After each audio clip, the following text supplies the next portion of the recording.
శుభం బియాదు శ్రీ గురుభ్యో నమః. మేషరాశి వారికి మార్చి 1వ తారీఖు నుండి 15వ తారీఖు వరకు ఏ విధంగా ఉన్న విషయాన్ని మనం ఇప్పుడు విశేషం తెలుసుకోవడం ప్రయత్నం చేద్దాం. మేషరాశిలో గురుడు యొక్క అనుగ్రహం కనబడుతోంది. అలాగే సస్యస్థానంలో కేతు యొక్క ప్రభావము, రాజ్యంలో కుజుడు ఉచ్చస్థితిలో ఉన్నాడు, శుక్రుడితో కలిసి ఉన్నాడు. అలాగే లాభస్థానంలో రవి, శని, బుధుడు 3 గ్రహాలు కలిసి ఉన్నాయి. వ్యయంలో రాహు యొక్క ప్రభావం అయితే కనిపిస్తోంది.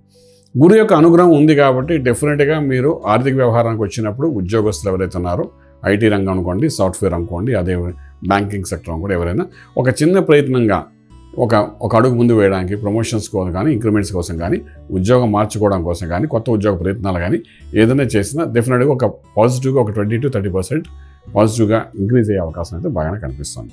అలాగే వ్యాపారస్తుల విషయానికి వచ్చినప్పుడు మాత్రం వ్యాపారంలో కూడా కొత్త వ్యాపారాన్ని శ్రీకారం చుట్టచ్చు. అదేవిధంగా ఉన్న వ్యాపారంలో డెవలప్మెంట్ కోసం రీఇన్వెస్ట్మెంట్ చేసుకోవడానికి అవకాశం బాగానే ఉంటుంది. డెఫినెట్గా మంచి ఫలితాలు వచ్చే అవకాశం ఉంది. 15 రోజుల్లో అవకాశాన్ని బట్టి చేసుకుంటూ ముందుకు వెళ్ళడానికి ప్రయత్నించండి. అలాగే real estate, construction, steel, cement, iron వ్యాపారం చేసే వాళ్ళందరికీ కూడా ఒక బూమింగ్ లాగా ఉంటుంది. 15 డేస్ కొత్తగా ఆరంభించవచ్చు. అగ్రిమెంట్స్ చేసుకోవచ్చు.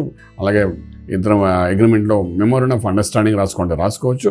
ఏదైనప్పటికీ 15 రోజులు గురు అనుగ్రహంతో ఒక చక్కటి ఫలితం ఇవ్వడానికి అవకాశం ఉందని చెప్తాం.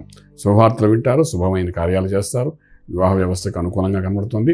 పెళ్లి కాని వాళ్ళకి అంటే లాంగ్ టర్మ్ అంటే 30-35 ఇయర్స్ వచ్చిన పెళ్లి కాని వాళ్ళు కొంచెం గట్టి ప్రయత్నం చేసుకుంటే మాత్రం డెఫినెట్గా సక్సెస్ఫుల్ అవుతుంది.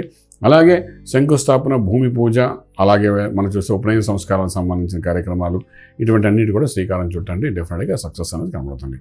ఇంపోర్ట్ ఎక్స్పోర్ట్ వ్యాపారం చేసేవారు కూడా కొంచెం పాజిటివ్గా కనబడుతుంది. లాస్ అయితే కనబడుతుంది. ఆ లాస్ మనకు తెలియదు. బట్ ప్రస్తుతానికి వ్యాపార డెవలప్మెంట్ అయితే అంటే రిసోర్సెస్ ఆఫ్ ఇన్కమ్కి కావాల్సిన మార్గాలన్నీ డెవలప్ అవుతాయని చెప్పగలుగుతాం. లక్కీ నెంబర్ చూస్తే నెంబర్ 1 పాజిటివ్గా పనిచేస్తుంది. అలాగే మనం ముందుకు వస్తే ట్రేడింగ్ చేసేటప్పుడు పూర్తిగా అగ్రికల్చర్, ఆర్గానిక్ ఇండస్ట్రీస్ మీద పూర్తిగా ట్రేడింగ్ చేయడానికి ప్రయత్నం చేయండి. అలాగే మనకు ఆరోగ్య విషయానికి వచ్చినప్పుడు చూసుకున్నప్పుడు ఏమంటే ఆరోగ్య విషయంలో పెద్ద చెప్పుకోదగ్గ ఇబ్బంది అయితే కనబడవు. ఎందుకంటే అన్ని గ్రహాలు అనుకూలంగానే కనిపిస్తున్నాయి. ప్రత్యేకించి అనారోగ్య స్థితి కార్యక్రమం అయితే కనిపించట్లేదు.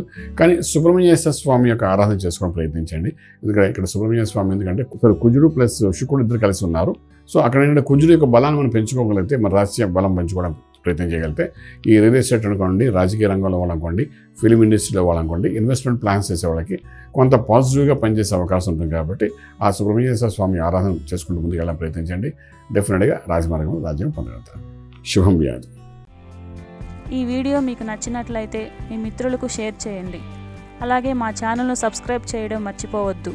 Thank you.